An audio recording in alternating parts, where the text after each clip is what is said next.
You have your fear, which might become reality. And you have Godzilla, which is reality. I'm sick of Godzilla. Wake up, everyone! There are two things you don't know about the Earth. One is me, and the other is Godzilla. We're safe now. No human being can understand that. The monsters on Monster Island can understand it. Whether he returns or not, or is never again seen by human eyes, the things he has taught us remain.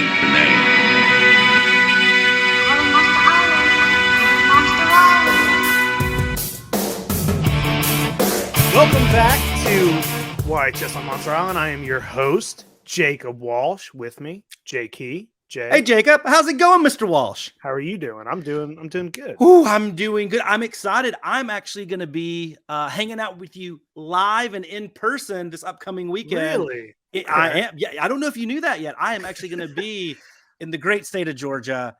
So I'm hopefully we'll be able to, find some cool kaiju toys out on the road, checking out some vintage toy haunts, some places that, like the back of your hand. Maybe there'll be some hidden gems there. Yeah, we're going to look for some kaiju. Actually, I guess if we release this episode on the days we usually release it. Yeah. As you're listening to this. Yes. Me and Jay will be looking for toys because we're recording this early this week. So I love it. So we can have a good time this weekend. Exactly.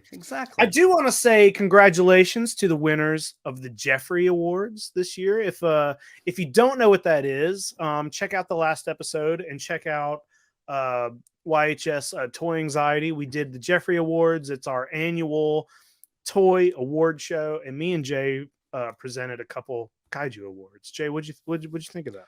Well, the Kaiju Awards were awesome. Congratulations to Metacom, Vinyl Wars on Raku and Saku. I think, a little bit shocking to a lot of the fandom out there that they won Toy Line of the Year over maybe some of the more favorites like Marathon 350 maybe. Or it's hard to pick when very close. So good. Yeah, and I just think that Metacom and specifically the Onraku and Saku partnership, they just everything they released, there were no misses.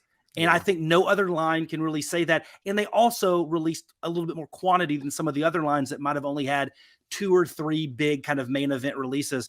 So I thought they were great. And then on the opposite end, on the Toy of the Year, I don't think it was an upset. I think this one is just too good not to win. And that, of course, was that wonderful Great Battle of the South Sea, the favorite sculptors line, X Plus, Godzilla versus the giant lobster himself, Ebera. That thing is just, it is truly amazing. And there were some awesome toys this year, but that one just every toy in that category, are like must-haves. They're all good, really, really good toys. And I know we kind of went back and forth on what the winner should be. Like there was talk about each one of them. But that Ebera figure, it just kind of came out swinging this year, man. And it's not just, how well that toy is. Like, I also worried about when I saw the kind of stand that it sits on, I was like, oh, this might not be great. But then when it came in, it feels so sturdy. It's light. You almost don't even need that stand. And he still holds it's perfectly made toy. And if they can make you want an Ebera figure that bad, automatic win. Best toy of the year, man. Yeah. And what I really liked about it, and we mentioned this a little bit at our last recording when we were kind of previewing the awards, I think this is exciting as a collector of kaiju toys is when we picked 6, you have some kind of traditional kind of wacky sofubi with glitter and, the sculpts are a little bit softer and more whimsical, like with the Marasan, King Ghidorah and the Gigan Night Raid Sparkle. You have sofubi that's a little bit more sculpt focused, like the Sora Jirushi and the Passion Tank, where like the paint jobs are cool and great, but like the sculpt really does it. And then X Plus, you have the X Plus, but then also like I thought it was cool. You also had the Attack Peter statue, which is totally unlike anything out there. Super original. So cool. Yeah. Yeah. And and it makes me excited for his Takaro figure coming out. But like, I just thought that was cool. The diversity within the kaiju toy landscape. Like it's a little bit of preference. Because hey, here's the other thing where if anybody questions like who won, they know from listening to this show, like I'm not the biggest Onraku and Saku fan out there. And Yeah. it won Toy Line of the Year. So obviously Right. my pool and juice in this voting is not that great. And then we've always talked about, I'm obviously like 80% sofubi and 20% X plus. So for the Eber one to win, like it had to be like, to get my vote, it had to be really, really good against maybe more stuff that would traditionally be in my collection.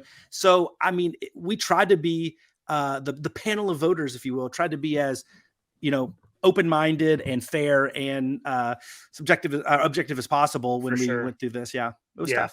And the thing is that it's only February of 2023, and I've already seen some stuff where it's like, what the fuck, dude? And I know like we're gonna spend a good portion of today talking about Wonderfest. Is it Wonderfest? It is Wonderfest. Yeah, the Wonderfest stuff that's coming out, and it's just we already know a lot is coming out this year, and it's gonna be a harder job to choose what wins for next year. We'll have to go back and listen to this episode, but I'm gonna put a pin in it because I want to go back and listen to this when we unveil the Geoffrey nominees next year, because I think some of them might come from this Wonderfest, because there was just so many awesome things, and I'm excited to kind of chat through them, and like not only just cool one-off toys, but like I think some of the toy lines and manufacturers that we maybe haven't put in that Toy Line of the Year category might transition up there this year. I'm excited, man. If the rest of this year is like this first kind of opening salvo from Wonderfest, yeah, woo, holy buckets, man. We're gonna have a lot of stuff. I hope so. I want to look back at this year as one of the best years in kaiju toy collecting. So we'll see. Jay, something weird has happened this week. Yeah. What's that? You have no pickups. I have no pickups. I have a dinosaur pickup, but no monster pickups. Well, hold on. Yeah. Well, what kind of dinosaur pickup? What are you talking about?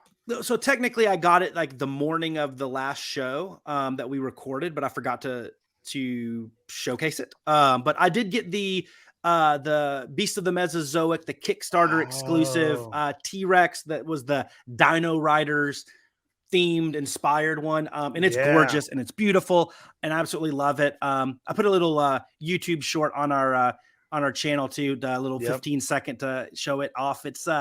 It's pretty amazing. And of course I'm a huge Dino Riders fan too. So like, it's a great meshing of two worlds. Sure. And it was wonderful. And they do, as you know, as you're a collector of their stuff, they do really, really, really good stuff. Good stuff. I jumped on their Kickstarter for the Raptors series, which were their first. And I think I got 6 or 7 of those. And then I did the same thing for the Ceratopsians. I bought less of them because they were bigger and they cost more. And it was a Kickstarter to pay all that money at once. But I realized something in doing the Raptors and the Ceratopsians is that they're widely available after the Kickstarter. It's not like the kind of thing where if you didn't get the Kickstarter, they're not available. No. I still see the Raptors in stores a lot. Same with the Ceratopsians, they're newer. So I ended up not buying any of the Tyrannosaurs through the Kickstarter, and I was like, I'm just gonna because the big T-Rex, the one you want, it's like $200 or something like that just for one. And they're big though. They're big. It's big. It's a very big toy. I want that one 100% for sure, but I was like, I ain't doing this on the Kickstarter. I will wait, get it afterwards. But if you know what, man, if we're toy hunting this weekend and we maybe see some of those Ceratopsians, that might be something I dive into. If I see some Monoclonius Centrosaurus, maybe. Dave's has them. I don't know for sure if he's got the Ceratopsians, but he's always got some of the Raptors in there. Yeah. So I've actually bought a couple from there before. Oh, nice. So he might have some when we go. I dig it. I got a couple pickups. I'll do them real quick. Yes. There's nothing like big or crazy, but these two really cool. Now this first one, I don't know much about it other than I know it's like a blind box, and I don't have. Okay, so the company is PPX Monster, or it's PP Monster. I don't know. It's probably PP Monster, but it's it's a Daruma doll. Oh, nice. But it's a Godzilla Daruma doll. That is really cool. Oh yeah. Look at that guy. There you go. I've seen these for a while. I've checked them out. Like My Plastic Heart gets them a lot. And it's blind boxes. They come in like different colors. Jess got me both of these, by the way. These were birthday presents. Oh, Jess. But I want all of these now. This is such a cool. Yeah. I kind of want to like bring him to work and have him on my work shelf, but I don't know if I could do that without having one at home. But these little guys are cool. But the second one, which I love, this is such a cool toy. I'm so happy to have this. But it's the little, like, the sitting, praying Godzilla. Jess, holy cow, you dominated it. Yeah, this is one of the original ones too. It's not one of the re-releases. This is the Sophie Life. I love that.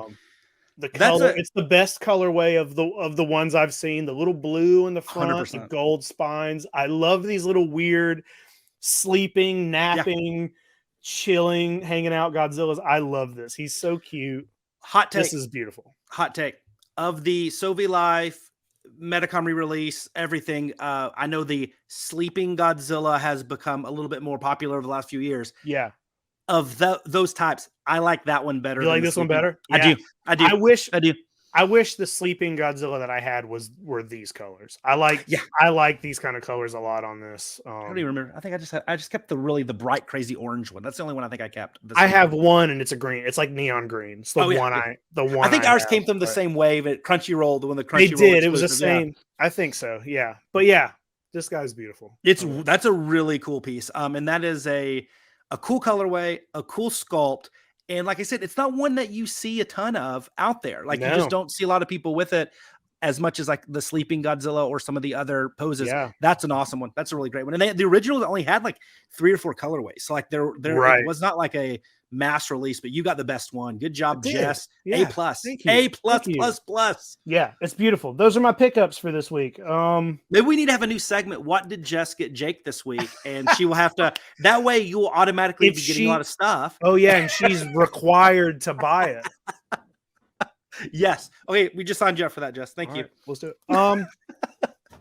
Cool. So that's it for pickups. Did you watch anything? I didn't watch anything this week. So here we go. Well, besides Gamera versus Barugon, but yes. I did watch something and it was kind of a surprise. Oh. I did not think this was. I didn't watch this because I thought it was a kaiju movie.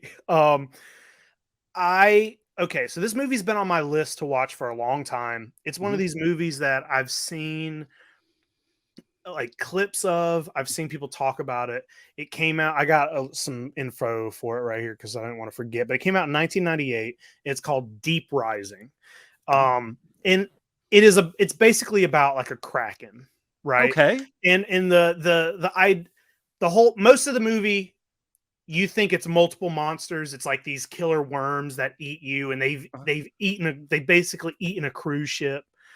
And some people get on the ship and they're trying to get out of the fucking ship. And there's these worms eating. You think it's multiple creatures. They theorize what they think it is.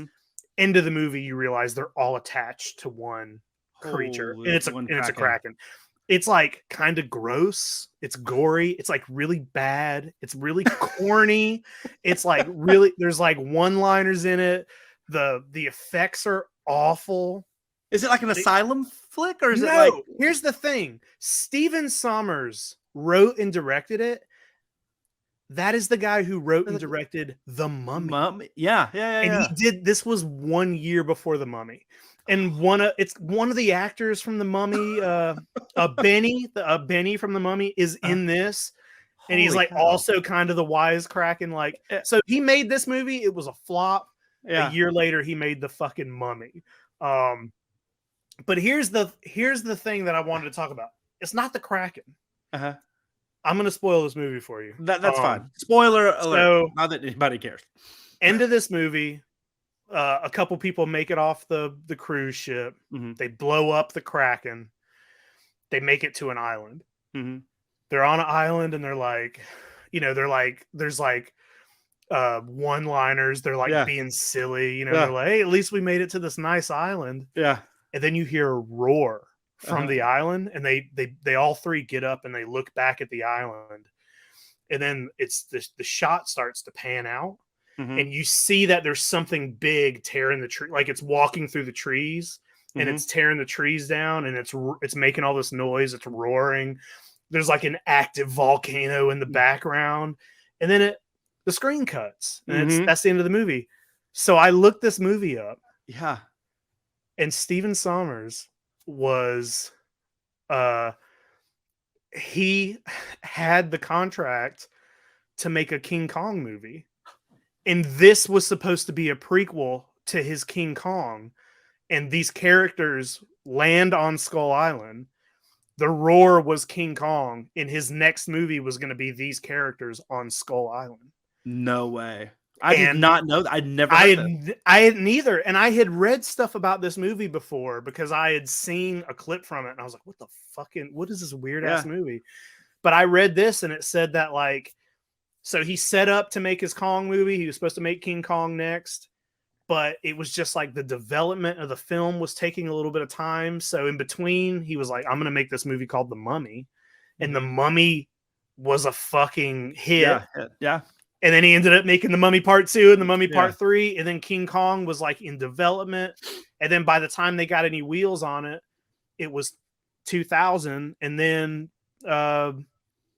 what's his name picked up the rights, and it went over to Peter Jackson. Yeah. So, but I was like, my mind was fucking blown when I got to the end of this. When I Googled it, and it was like, oh yeah, this movie was supposed to be a King Kong prequel. It's like, I mean, that is a crazy emotional swing when it's like, you're sitting there like, oh, this is like crappy monster movie, stupid. And then it's like, what? And you look it up and it's tied to Kong. Like, that's ridiculous. That was like going to explain like where the Kraken came from. It's like in the waters around Skull Island, and like, and I imagine, I'm like, wonder what a King Kong movie. First of all, The Mummy is a great movie. It's really fun. It's got cool effects in it. Can you imagine if like that team of actors and writers did a King Kong movie? It would have been great, I think. Great.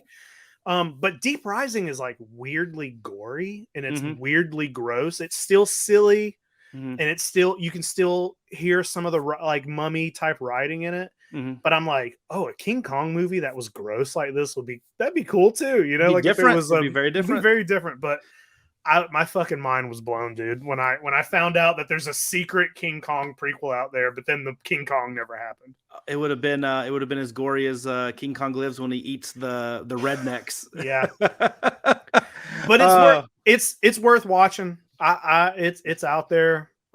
It's weird. There's some actors you'll recognize in it, but it's like, that's crazy. Yeah, I never heard of it. And now I kind of have to watch it just because of the significance with obviously one of the so crazy the alpha kaiju. That's crazy.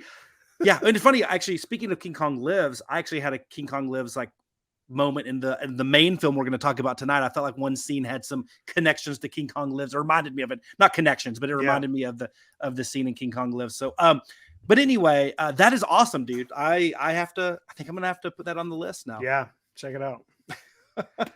Well, Jay, you got some slides for us, huh? Well, yeah, we got to do a news segment, and really our news is really one note, but it's a big note. It's all Wonderfest, and I just feel like there were just so many things. I felt like we got to talk about them. So let me throw some of these up here, and we'll hit a couple of the big guys. Now, this is just the tip of the iceberg of what was released there. Anybody that's seen the pictures from people that were there or that were released by the companies that exhibited there, just so many. So like, by no means is this supposed to be comprehensive, not even to the kaiju genre. It's just some of the ones that caught my eye and wanted to throw some out there. So I'm going to go up here. I'm going to start actually here with X Plus. So the crazy thing about X Plus this Wonderfest, it was like all about the Gigantics, which is kind of cool that they're focusing more on the Gigantic line. And the one that just blew my mind was this 60 centimeter Destroyer. Like, look at this thing. Who's got room for that? I know. True, but impressive, you know. It's awesome. That pose it's in is such a cool, like non-static, like that's a cool pose. Yeah, looks great. And it's just, I just felt like, oh my gosh, that is a perfect one to do, because it'll sell. You know, that'll sell. Destroy has a huge following, and it's one of those designs that like people that don't even love Godzilla, but just kind of love like design of creatures Yeah. would totally get that. And then they, and it's painted. So like you think this was probably going to come down the pipeline sooner rather than later. And then one that was prototyped there was the 2002 Godzilla, also a gigantic. So we're getting into that. I don't think that one's been released as a gigantic yet, the 2002 or 2003. So add another Godzilla suit, not my personal favorite suit. I do like those two movies, but I mean, another gigantic, it's always, they're selling and people are digging them, that they're making more. But they didn't limit the gigantics to Godzilla. Subaraya got some love because we're getting a gigantic alien Baltan, which is prototyped here, and then a painted Ultraman C-type there with the SSSP jet there, the VTOL. So that's really awesome. Like we're getting gigantics in that line as well, or in that franchise. Very cool.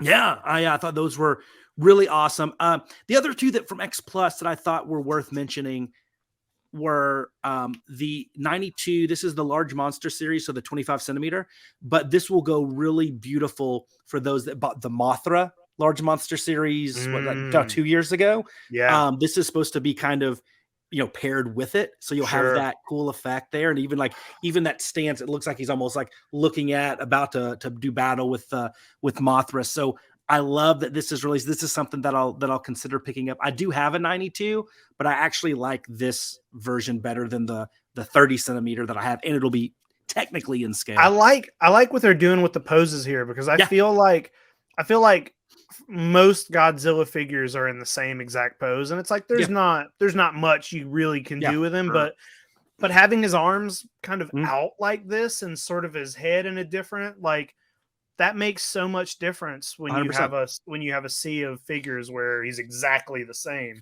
Same with 100%. Same with that Destroyer. Like it's in. He looks like it's about to fucking pounce. Yeah, these are great. Yeah.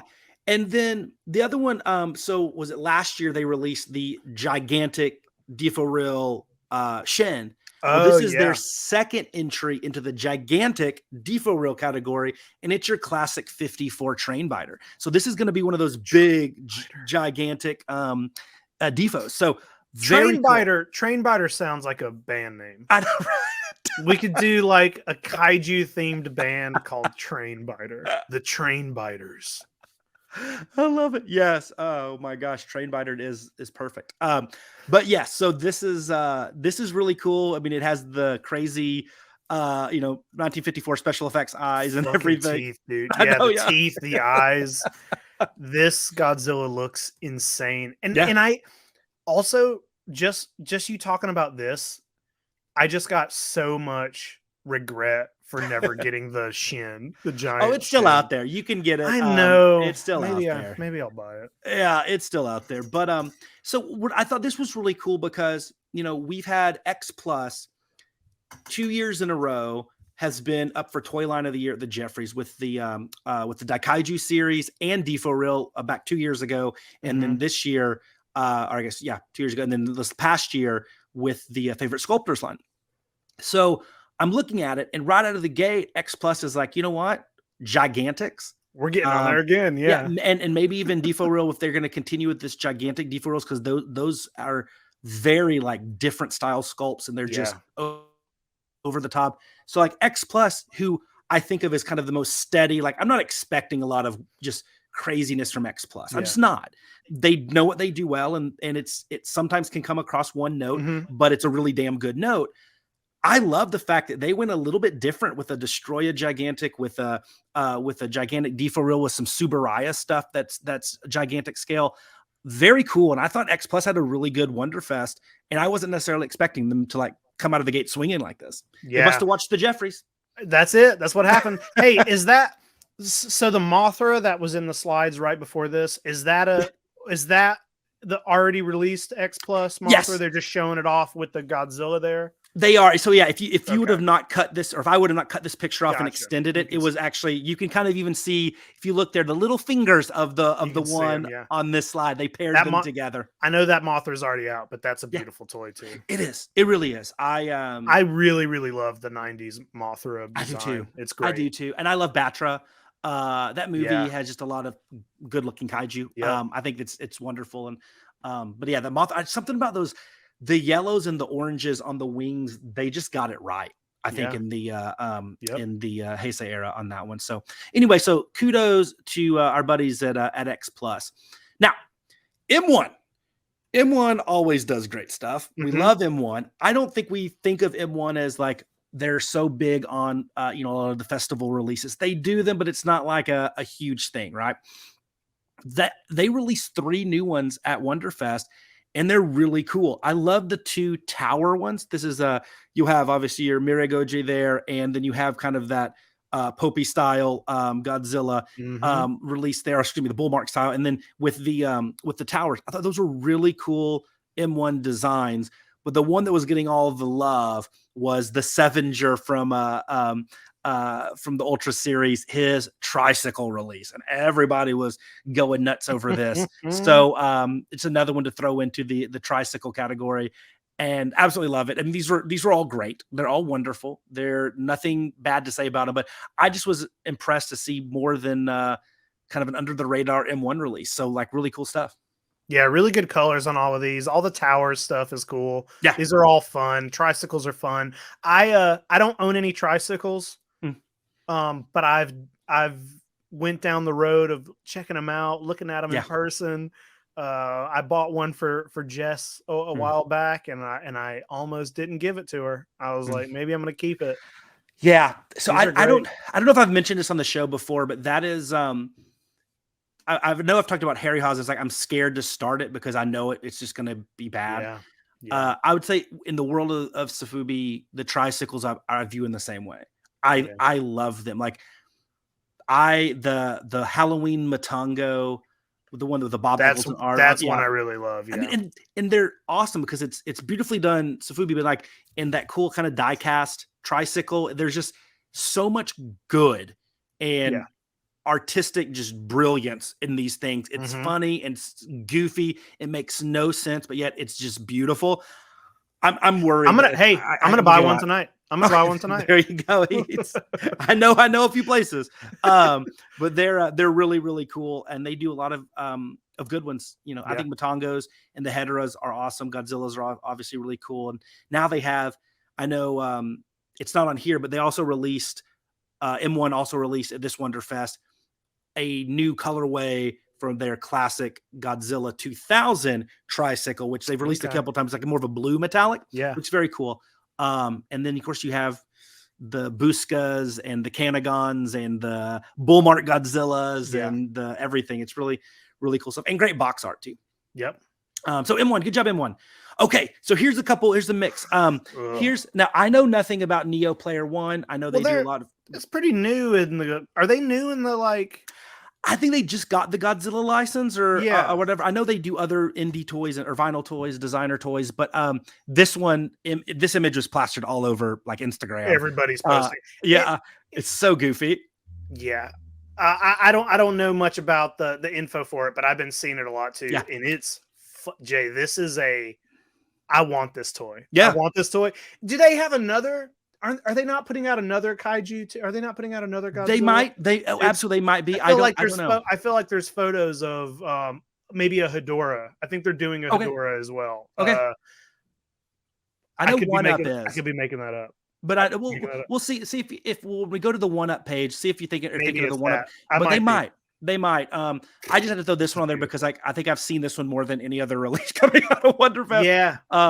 It's beautiful. It's a unique sculpt. Yeah, but this is something that, like, I mean, are we still talking about this in 8 or 10 months? Maybe. It's that good. I think it could be something that could last. Our good friends at Saro Jirushi also were up for a Toy Line of the Year this year.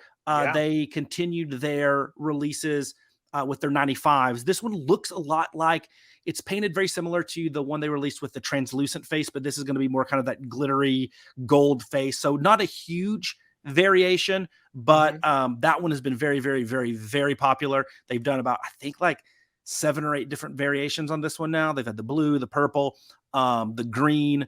They've had 2 different ones with 3 now with the gold. So they've had a few of these, and they're great. And they're wonderful sculpts. The texturing and the sculpt are A plus. And then they released a new all red Shin, which I love the pose on this one. This thing is huge. So I want to say the 95 you're looking at is about 10 or 11 inches tall. It's a big sofubi item. And that Shin is another 2 or 3 inches taller than that. Ooh. It's a big piece. That's I want to say it's like 14 inches. Wow. So it's a huge piece, but Sarajirushi, I feel every Summerfest, or excuse me, every Superfest or Wonderfest, whether it's the summer or the winter versions, they're releasing, or even a Treasure Fest online. They do a lot there. I just feel we get so much Sarajirushi, and it's like, I'm just waiting to see what their 1 or 2 new things are every time a festival happens. And they didn't disappoint. I think both of these are great releases. Yeah, this is all around the board. Yeah. It's fucking cool stuff. Yeah. Okay, so let's get into a couple guys that we haven't been talking about as much when it comes to awards and the best of the year, but our personal collections, absolutely. Like we always talk about Sun Guts. I think I love Sun Guts, man. We both love the quality that they do. They went insane, and they released a ton, insane in a good way. Yeah, and they released some really badass stuff. Both across Subaraya and Toho. The Shins are great. The Godzillas are great. The Barugon is great. But that Rodan, I want that. I think that one was my winner because Rodan's one of those. It's such an iconic kaiju, and I think I probably have 1 or 2 things that are Rodan because it's like I don't think anybody really nails it right where it balances that whimsy and everything. And this one is beautiful, and I know Sun Guts it'll be high quality, but that was the one of these 6 from the Godzilla line that really stood out to me. Yeah, I love all of those, man. And the blue Godzilla right beside the Rodan is beautiful. The Shin, I really need a final form Shin from Sun Guts to finish off my, my collection there. But Sun Guts is one of those that has been putting out like almost everything I see Sun Guts put out. I just love their sculpting. I don't know whoever's doing the sculpting over there. It is such a like weird kind of off the wall version of everything. Yeah. And it's like accurate in all the ways you want it to be accurate and non-accurate in the best. It's just, I don't know. There's something about it. Like you just talking about that Rodan. Yeah. That fucking looks like Rodan, but it's also really silly looking. Yeah. I don't know if it's supposed to be Garamon or if it's a different, I saw some talk about that. Maybe it's not. Yeah, it's the one that's the Garamon monster from what is it? Is it Redman? Maybe. Yeah, it's from a different. I don't know. I don't know, and I don't care. But that toy is fucking amazing, and I want that. Like that sculpt is the dumbest. Like he's the dumbest boy, but he's like charming, and I want to take care of him, Jay. I love the Kanagon next to it. It looks like he's shouting. How it goes. It's like, hey guys. Yeah. No, I agree. I think you nailed it. I think Sun Guts has found this little like sliver somewhere in between like, US toys or chibi style, but yet also like M1 or like, I mean, it's like this weird kind of hybrid type of approach where it is like silly and stylized, but in the framework of being screen accurate, right? Yeah. Their portions are off just enough to where it's like, oh, that's not screen accurate, but yet it kind of is. And that, like the 68 down there, the blue one. I've had the black one. It's like you can still tell which suit it is. Even they also had a couple figures that came out at whatever the last, not Wonderfest, but the one right before. Yeah. I think there were like 3 or 4 Godzillas that we talked about, and all of them, I'm like, they're all distinctively, you could tell which suit they are, but they're great. They're all great. Yeah. So I want us to hone in on like this conversation as far as Sun Guts has kind of played that in that middle ground of like realistic and unrealistic, but they've nailed it. Because I think when we talk about a couple of the ones coming up, I think they're also playing in that realm, and we'll see how successful they are at it. But I think the next one, okay, here we go. So here's one up. I think these guys also made a huge name, a huge splash at this Wonderfest. And I think they also play in that kind of stylized, goofy, chibi, softer style, but also still realistic and even some wackier paint jobs. Yeah. But they released these 6, and I think they nailed it. I think the shins are great. I love the paint job. They're the black and the gold and the red on the Godzilla on the bottom left. That to me is beautiful. That's the best one of the 6. Yeah. Yeah, and then the Bullmark style Hedorah. I know you're not a fan of the Bullmark colors, the original one, but I know why they're doing it this way. But I thought One Up, a lot of people were really impressed with some of the stuff that they released, and they've been releasing Godzilla stuff, but I just felt they amped it up a little bit with these 6 releases at Wonderfest. I thought they did a really good job. Yeah, these are really good. I really like the shin that's in the middle. Yes. That one and it also looks that one in the middle, that looks very Sun Guts to me. It does. That 100%. one specifically looks like Sun Guts. Yeah. The colors on all these are great. Yeah. Yeah. The creamsicle Godzilla in the bottom middle is burning creamsicle. Burning creamsicle. That's what it is. And these are a little bit bigger than the Sun Guts. These are going to be like 6 inches, 7 inches tall, so a little bit bigger, but very playful. I love these a lot. I thought One Up kick some ass. Okay, take a break from that conversation. I had to put some U.S. toys because U.S. toys really focused on glow in the dark, the fluorescent there with the Miklas and the Ella King and the Ultra 7 and Alien Guts, and then of course one of my favorites, Geronimon. I love all these. I want all these. U.S. toys. We're huge fans of U.S. toys and what they do, and I just thought that they stayed like on theme. Like, I'm going to do glow in the dark. Like, I'm going to do this, and these were the 5 of a handful that they released at Wonderfest. Yeah, I mean everything U.S. Toys does is gold. It does. Straight up. They've never put out one. I've never seen one U.S. toy that said, and I said, I don't want that. Like, even if it's a kaiju, I've never fucking seen in my life. Yeah. Everything U.S. Toys does is perfect. And I think it's time. Hey, you know what? There's one thing they do that's not perfect. What's that? Let's scale them up a little bit. Well, you got to get the mid-size. They do the bigger ones, but the main release, or what they call their building box minis and stuff. But their 5-6 inch ones are getting closer to the Jacob Walsh. What you like to see. But I agree. They are. I mean, at some point, I think we have to start considering them as, even though they're extra small batch, like what they don't have any misses. Like, are they up for a toy line of the year if they keep releasing new stuff at all these festivals? I think so. Yeah. I think they're one that could be there. Now, the one company that I think won Wonderfest, I would have to say they won it, and it's quantity, also quality. It's a combination of both. It's a company that we both know. We know they do good stuff. The unfortunate thing is all of the Godzilla stuff, all the Toho stuff that they release is a one-day Japan only license for these events. So it's not something that they would sell in the US. It's stuff that you'd have to kind of get through the secondhand channels. Right. Which means it's shit we're never going to get a hold of. It's stuff that, we have to pay a little extra money for. But it's our good friend, Mark Nagata and Max Toyco. They released toys, dude. I know, right? They released, I think it was 18 one-day exclusive Tohos, and then they released some other stuff. Like their Shin Gomez was amazing, which is at bottom left. But they did Shin. There's going to be a U.S. release of the Shin Gomez. Yes, and that's because he does have the Subaru license to do in the U.S. The Toho stuff, unfortunately, the great Mark Nagata does not. But he released a Guyver figure. I'm so mad at these. I'm so mad at these because, like, they're so good. The Shin Godzilla, the King Kong Godzilla right above it, the fucking Megalon and the Ultima. Like, what? I think I messaged you about when he posted these. I said, "Is this the first Ultima like sofubi figure?" I think it is.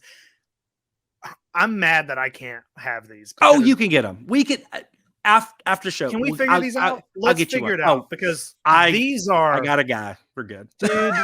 We're good. We got them. Now these are. Max Toy is.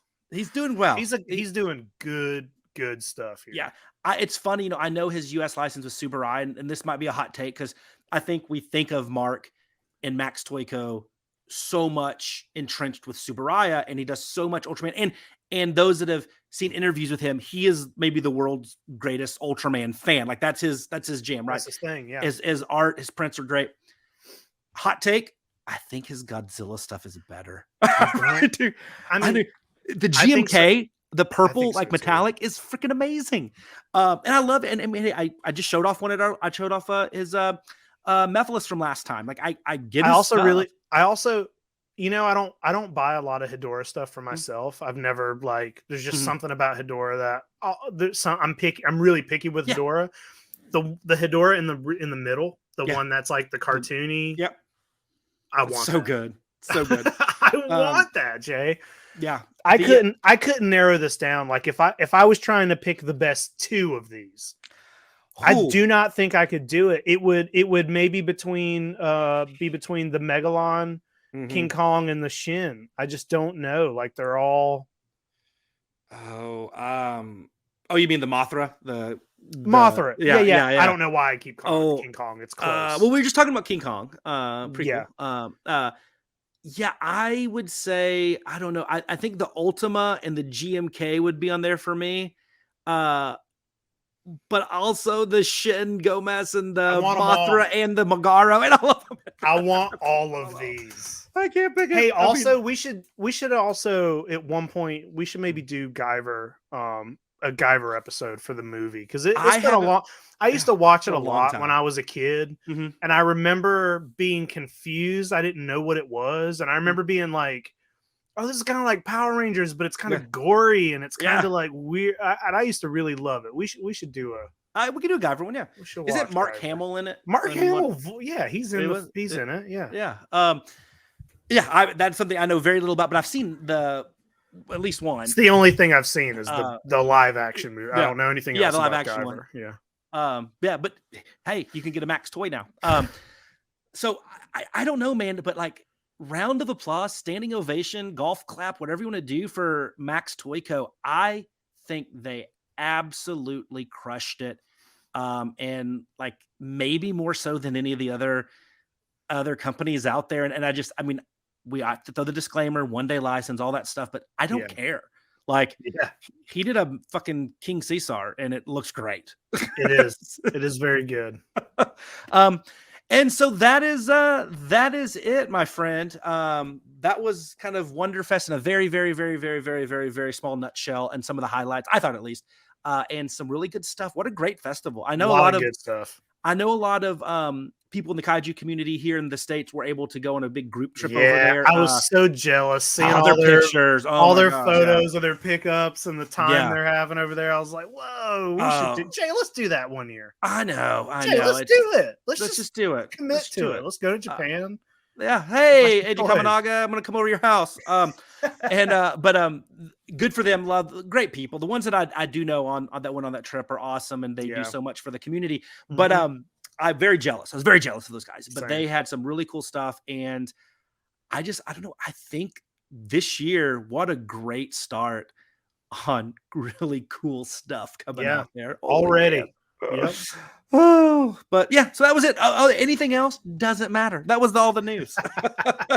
It's one of those things where like there could have been like plot things leaked from the new Godzilla movie or Godzilla versus Kong 2, and it doesn't matter. I don't think there was any other new. Honestly, I don't think there was much. There was a little bit of talk about the show. There was a little bit of talk about the Gamera show, but nothing significant to really talk about. And I only glanced at it. So I'm a terrible host of a co-host of a Kaiju podcast. But isn't the guy that did the Godzilla anime trilogy doing that's what came out. Yeah, the guy who did. And I'm sure people flipped out.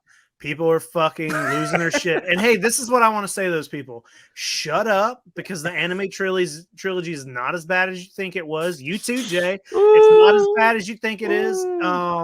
There's one really good movie in there. And then there's some cool stuff in the others. Also, just because he did that doesn't mean this is going to be identical to that. Hey, point taken. The Mummy, Deep Rising, same guy. Exactly, same fucking guy, dude. Dead Alive, The Hobbit, Lord of the Rings. People can make very different kinds of things. They can. So, They're allowed to do good things and bad things. hey, but also part of me just hopes it's exactly like the Godzilla anime trilogy, just so people will fucking sad comment about it. Oh, anyway, I think it'll be. Here's my prediction, and it's perfect timing for a show where we're going to talk about a Gamera movie. I actually think the Gamera. I think it is actually going to be really, really good. I think lowered expectations with this guy coming here, but I think conceptually there was a lot of stuff that was really good conceptually that wasn't necessarily executed very well, in my opinion, on the anime trilogy. I'll take that. It wasn't the animation or anything like that. I have a feeling maybe Toho had some stuff in there that probably caused some issues. I think this is going to be good. Also, this isn't 3, feature length movies. It is 6 episodes. I think they said 6 episodes, and they said we're getting 5 different monsters, right? Yeah. So you're probably going to have 1 episode of just Gamera, and then you're going to watch Gamera fight 5 different monsters. So shut up. It's going to be cool. I mean, I don't know. I have, for some reason, I'm not saying I have high hopes, because if it isn't great, I'm not going to lose any sleep over it, but I think it's going to be good. I really do. It's not, there's no way it can be bad, right? Like, I mean, there is, but also, when's the last time you got official Gamera the Brave? Is that the last time we got anything from Gamera? Yep. What was that, 20 years ago? Yeah, a long time ago. Like, yeah. I'm just happy we're getting some Gamera. Speaking of Gamera, we watched a Gamera movie. What's our movie, Jay? Oh my gosh. Here's the crazy thing. The movie is 1966 Gamera versus Barugon. The crazy thing is, did you know this is the first time that we've officially talked about a Gamera movie as like kind of the main topic on the show? And we're like been doing this thing for a while now. This is the first time. It's crazy. This is the first time I've watched one of the original Showa Gamera films in a long time. Like, anytime I sit down to rewatch Gamera, which is not quite as often as Godzilla, but I do get in a Gamera mood. It's always the Heisei trilogy, because it's so good. So good. But I was very happy to sit down and be like, you know what? I'm about to watch one of these dumb fucking original Gamera movies. And here's the thing, Jay. Yeah. It's been so long since I've seen any of these. I was expecting, I couldn't remember much about this movie. It's been a long time. Yeah, when I feel like there's like 1 or 2 that I watched a lot. Mm-hmm. And it was always like Zigra or Gaios or something like that. This one was not one that I saw a ton. And I was like, all right, this is going to be fucking dumb and crazy and stupid. But then I was like, hey, this is pretty good. This is not as crazy as I remember these being. Oh no. The worst part about it is just, you can tell they had a smaller budget for their suits. Yeah. Like the Gamera movies, but that's kind of Barugon looks like he's made of paper mache. But like, other than that, it's a pretty good movie. I like the plot of this movie. Yeah. I like the creature. I like his powers. There were some cool effects with him freezing things. Yeah. I think this is a pretty good fucking movie. It's the second Gamera movie, so it's like the first one after his standalone ripoff of 54. Yeah. And I think it is, and I'll say this, spoiler on as far as like my thoughts, but like, it's my favorite Gamera Showa era movie.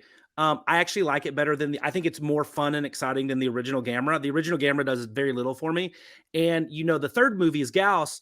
And I think that's where you get the formula where we just kind of think Gamera's always saving the kids, really bad special effects, blah, blah, blah, blah, blah, blah. Like, this is that transitional movie that it's tries to be serious like the original in parts. Mm-hmm.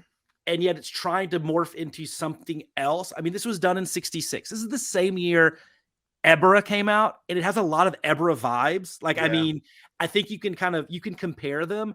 I think, and it compares favorably. I'm not saying it's better than, but like especially with a lower budget, like you can tell like these kind of came out in the same period, same year, the same time period. And I think because it's that transition piece, it's not full goofy. annoying kid actor not. save the kids. It's great. And here's the thing. The monsters are like, I don't even know if they're needed. The human story is really damn good. It is really good. It's really well done. And they play it straight. It is played very straight. And there's, you texted me about this a little earlier, but early on in the film, there's the scorpion death. Yeah. And I'm watching the scorpion death happen, and I was like, this isn't a fucking Gamera movie. I was like, this is kind of it's silly that he has his arms up like this. Yeah. But other than that, I was like, that looked like he was really trying to act and have a fucking death scene. I'll say this. The one thing I think that separates this from a lot of not just Gamera movies, but even Godzilla movies of the Showa era, is this the most brutal, truly evil, dickheadish villain that we've ever seen? Onodera is, I mean, you see him, he doesn't tell the guy because he wants him to die because he wants to have more of the cut of the opal. Yeah. I mean, he kills and burns alive Keisuke's brother and sister-in-law. He has the line that he said when he's on the ship going back and he's like trying to, saying it's his friend that he went and rescued his bones from dying in the war. And then like the guy brought him the flowers, like, hey, my dad died in the war. And he's like, they're just pig bones. Like, just as like matter of fact, didn't give a shit, like didn't care. I mean, this guy is evil. And I think like maybe Kenji Sahara's character in Mothra versus Godzilla would rival it. But like at the end of the day, like he makes the movie like you hate this guy. Yeah. And I mean, the main lead is like, he becomes kind of a hero, but like he's not. I mean, he's tried to steal stuff and was not doing it for the right reasons. He's not good either. Yeah, and you feel sympathy for him because you just hate Onodera so much. I think he makes the movie. I mean, he really does. I think he takes it to that next level because you have a legit like villain that you feel like you have stakes in it. It's literally like there's been a couple movies we've watched where I've been like, can we fucking please get back to the monsters? Yeah. But this movie, whenever it goes to the monsters, I'm like, oh man, I was kind of into. Yeah. Can we get back to this? Is Gamera even in this movie? There's two Gamera moments that I really love in this movie, and one is the fact that he's I love so much how quickly Gamera is attracted to the rainbow. It's like the rainbow goes up and Gamera's like, oh, and he like runs into it and he's just slamming into the rainbow like he's attracted to. And they say it's like a power source. And Gamera's looking for a power, but just like idea of Gamera going into a mosquito. The idea zapper. of Gamera being like probably thousands of miles away and being like, what is that? Yes, and running into it. I love that. And then there's a moment where he's fighting Barugon and he's like frozen. Yes.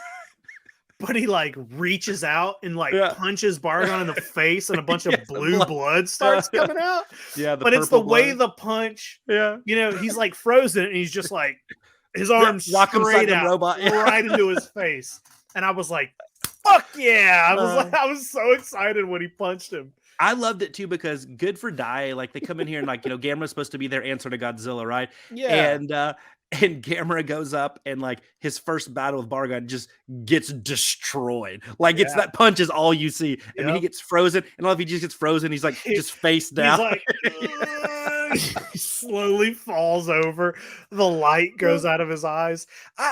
What do you think? To this day, I'm confused. I don't want to say confused, but where did the decision come from to be like, all right, he's a giant turtle. Mm-hmm. He'll breathe fire, which is not crazy for a kaiju, but he's a turtle. What do turtles do? They fly. Why does Gamera fly? I like the flying part is so weird, but I love. Hey, are there toys of flying Gamera with flames sticking out? I don't know if there's any with the flame. They might not have flames. It's just the turtle shell. Well, they have like his head, like in everything's tucked in. I know there's also didn't Gamera for a while kind of fly. Well, he has sort of in a Superman pose with just his legs. Yeah, and he has the one with the wings from the wings. Yeah, from the later ones. Yeah, Yeah, I don't know. I'd have to look. I want a Gamera toy that's the shell with spin the it around, put it on the out. top of the pen, top of Yeah. a pencil, and just spin it around. It's great. I think Gamera looks great in this one. I think it's fine. And it's okay that he doesn't have a ton of screen time. Barugon's interesting. He's like, looks like he's made out of paper mache. I agree. Like the head's way too big and stuff. His design's not great, but I like his powers. Yeah. I like his tongue. Yeah. I like the freezing thing. And it's a battering ram and a freezing mechanism, and it Yeah. eats Onodera in one of the what a death for the main villain. That was awesome. He gets eaten by the villainous Kaiju, I guess in this case. Yeah. Though I don't know if Barugon necessarily bad. He just got hatched and just wanted to wreck some shit up. But, I like that too. I like the angle of like the opal as an egg. Like just that's cool to me. The little hatching scene was kind of cool and fun. Yeah. He goes behind like the warehouse and the big, his entrance. I thought so. One thing actually, reason I do like this movie, and I think why it's maybe my favorite of the Gamera Showa era. I actually think there's some really like thoughtful, well-designed shots in it. And I know the guy that directed this, Tanaka. I know it's not the dude that did the rest of the Gamera stuff, Yuasa, but like his shots, like there's some cool angles, and I love that like the Barugon, like he's when he comes out of that kind of behind the warehouse and stuff, like you see the explosion, everything, like it's like, oh wow, that's impressive. Now you get a lot more close-ups on him and stuff, and it's like you see the weaknesses in the suit. But I thought a lot of the shots were really, really well done, especially like for a Gamera movie. I did too, and there was one particular scene that I thought was really well done where Barugon, it was when he's first freezing things, and they're talking about him freezing.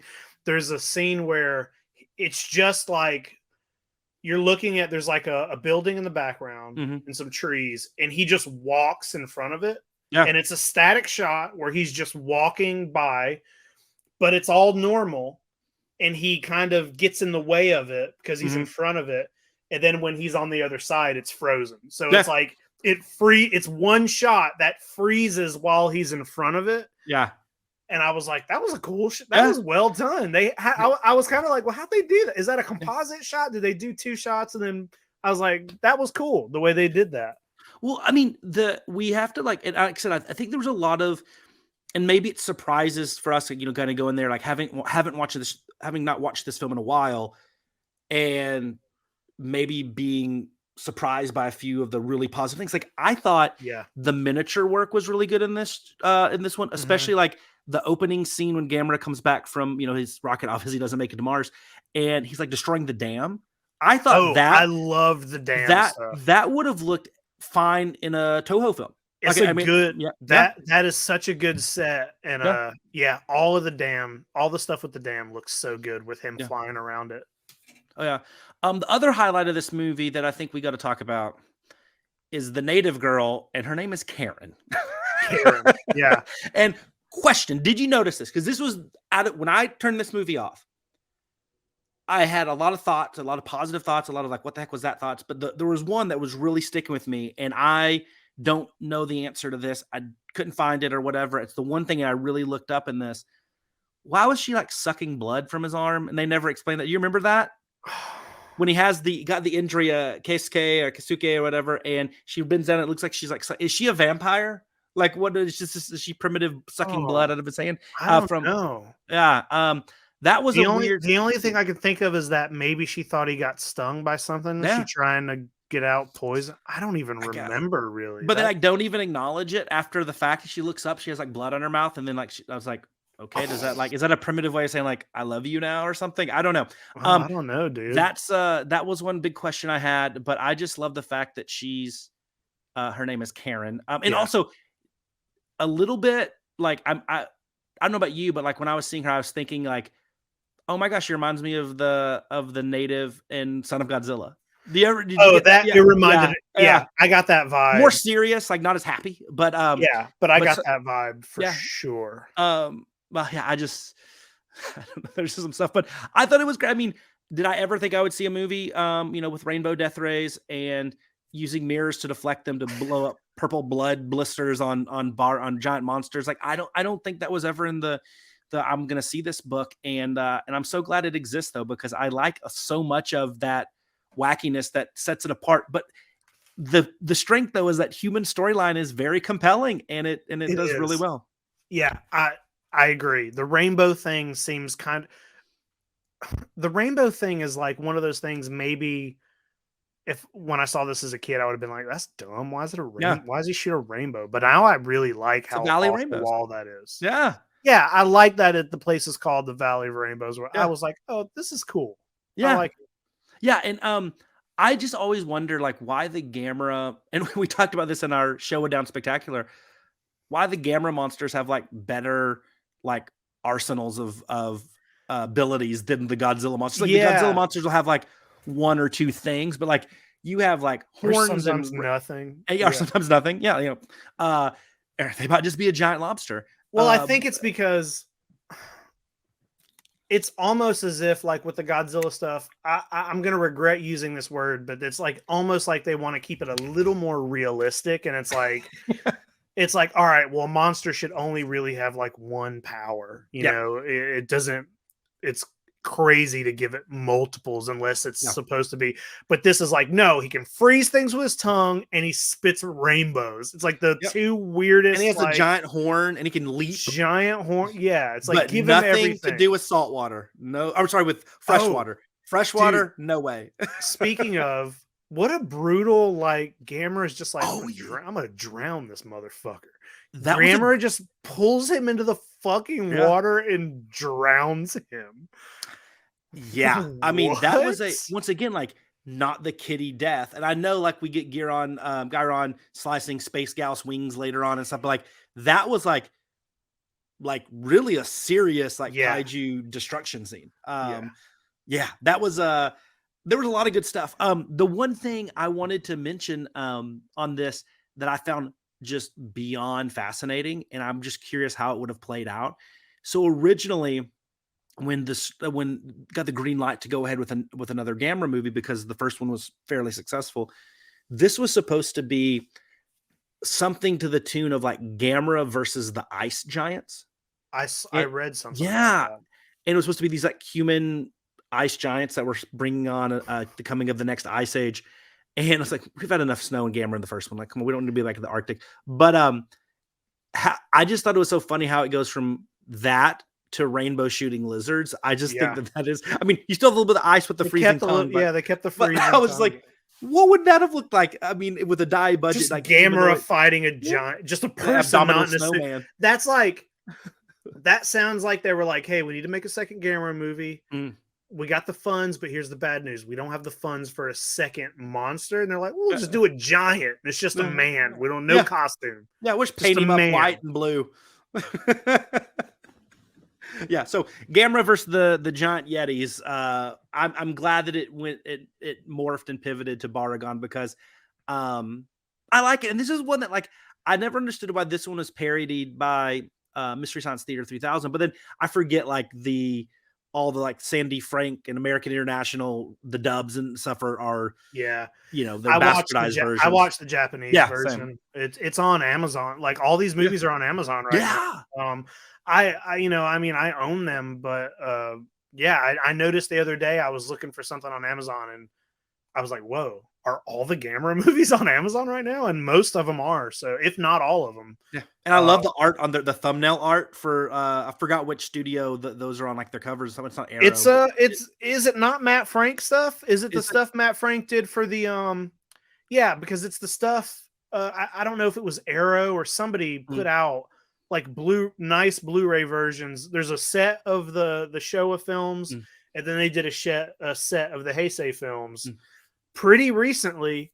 And it's either Arrow or it's one of those but I'm pretty sure Matt Frank did all the art. They're beautiful. They're beautiful. It's great. Yeah, they're really good stuff. I also have a boy, this is a little off topic, but just speaking of Gamera and Matt Frank, I bought there's a Gamera graphic novel that he did the art for. Oh, very cool. And he was selling it. It's Japanese though. It's all in Japanese. You can't read it, but I bought it from him and he gave a transcript with it. So there's like a printed out transcript so you can read this Gamera graphic novel. I love got it. it somewhere in my stuff. It's cool. You know but, what you should do? You should do an audio narration of that and then sell it on the side for people that buy the thing and like put, hey, you Oh, so they listen to can it in the voice, the official voice of Sad Comments and Toy Anxiety and YHS and Monster Island, Jacob Walsh. That'd be great. Nobody wants to pay for that. Yeah, Jay, I don't have anything else to say about this movie. I think it was fun. It was good. I'm glad you picked it. It's been a while. Rainbow Death Race. Yeah, it's been a while since I've gone back to old Gamera, and I'm kind of itching to go back and watch Zigra and some of these other weird ones, and Jiger and whatever. Yeah, dude. But hey, I would just say to tie it back to earlier, like when he ate Onodera, I have to say like that reminded me of when King Kong was eating the dudes in King Kong Lives. Yeah. And yeah, I agree. I think we need to watch some more Gamera Showa era just because this one is I truly think the best. Gauss is also I think pretty good, but it kind of starts that formula. But I would just love to see us like how rewatching Jiger or Zigra or Viras, like see what those look like. And it takes me back to the Showa Down Spectacular episode when was it Adrian Settle was like those Jogger babies, get Godzilla gonna get those Jogger babies. But anyway, I do think we need to watch some more Gamera Showa just for the fun of it. We haven't dove deep into that one. I read when I was doing a little bit of research about this, it said that it was like when it came out, they double billed it with Daimajin, with Daimajin, and I was like, ooh, that's a that movie, weird. That movie's amazing. I think that movie's really, really great. So I was like, they might have fucked up putting this with that, but hey, I would better than some of the other Gamera movies that if it would have been delayed, could have go there. Yeah, it could have been worse. It works. It was fine, but I think we should also do a Daimajin. Yeah. I've been wanting talking about that for a while. I've been wanting to rewatch it. I've not seen the second and third one, but from what I've read, it's like the first one's the best one. Yeah, it's clearly. A law of diminishing returns. It is. Yeah, that's what I thought. But I've seen the first one a couple times, and man, there's one shot there. It is one of the most badass scenes in Kaiju to me. Yeah. In that movie where there's a guy up in a tower. It's like up in a watchtower or something. Daimajin is walking by, and the guy like gets real still and he hides, and Daimajin's just walking, and then he stops, and there's like a pause, and he just looks over at him, and I'm like, that is terrifying. Yeah. It's so awesome. You do believe that statue is a lot. Like they do a great stuff. That's a great movie. I'm excited. Maybe that's something we watch this weekend, man. We could put on the trilogy. I'll bring. I got it somewhere. I'll bring it. And also, we have to do Rebirth of Mothra trilogy because I was talking to good friend and kaiju collector extraordinaire, the great Michael Lynch out in Austin, Texas. Follow him on Instagram at Sweaty Vinyl. Has one of the best vinyl collections I've ever seen. Like it's mind-boggling. Really cool guy. But he was like, he rewatched Rebirth of Mothra too, and I was like, why would you do that? And he was like, it's one of those films where like I don't watch it enough, and I'm like, maybe I need to give it another chance. Maybe it was better than I remembered it, and then you actually watch it again, and I was like, it made me think like, you know what? Like maybe it's time to rewatch that trilogy because it's not all bad. That movie's terrible, but I want to definitely watch that one again. They're not great movies, but I've always enjoyed them for the design of all of the kaiju in them. I think I like the different Mothras. I like Rainbow Mothra. I like the black and white Mothra. I don't like Dagara. I don't like Dagara and Goro and all them. I don't. Those are weird, but I kind of like. I like the prehistoric. Cretaceous King Ghidorah. Yep. Cool. Like, and I really enjoy the Mothras. The Mothras. The other creatures are weird, but the variations of Mothra are really cool, and that's some of those toys that I own one that's kind of in a box, and it's I forget who put it out, but I seen somebody on Instagram or it was Twitter who posted, and they have like all 3 or 4 of the different, and I was like, oh, I need those. I want Bandai those. and Yutaka did some releases, both Bandai and Yutaka. I've always loved the Rainbow Mothra, the black and white Mothra. I just think that's such a Usually redesigns for me are just like, ugh. But Yeah. I think they did a good job with the Mothra. Aqua Mothra and all that. Aqua Mothra is like a little weird. It's out of all of them, it's the Yeah. weirdest, but I'm into it, man. Yeah. I like all the weird shit. So That's when we have to rewatch, and we'll have to get Abby on for that one as the Mothra fan. I let her borrow those movies at one point. She might still have them. Yeah. She might have to my do Rebirth of Mothra. Do a triple feature this weekend. No, do Whew. 2 triple features. Daimajin versus Rebirth of Mothra, Battle of the Trilogies. I think I know which one will win that one. But but yeah, I'm glad you were glad to watch it, and now like I don't hate Gamera versus Barugon as much as I thought I did. I like it. It's good. I remember when I was young, like I remember middle school staying over at my friend's house, and our local video store had a lot of the Gamera movies, and we would rent Gamera movies like every weekend and just watch them over and over and just like eat dry cereal. We used to do that thing. I used to do that thing where I would eat cereal and then drink the milk, you know. I still eat dry cereal, so I can't. I'm not making fun of watching these old Gamera movies. So yeah, it was nice. It was nice to go back and watch it. You got anything else, Jay? No, I think this was a great episode talking about Wonderfest and Rainbow Death Race. I think it was straight and to the point, and I'm excited to come hang out with you in the Atlanta area, and hopefully the next show we'll have some really cool things that we can talk about. For sure. Yeah, it'll be fun. We'll see you guys a couple of weeks.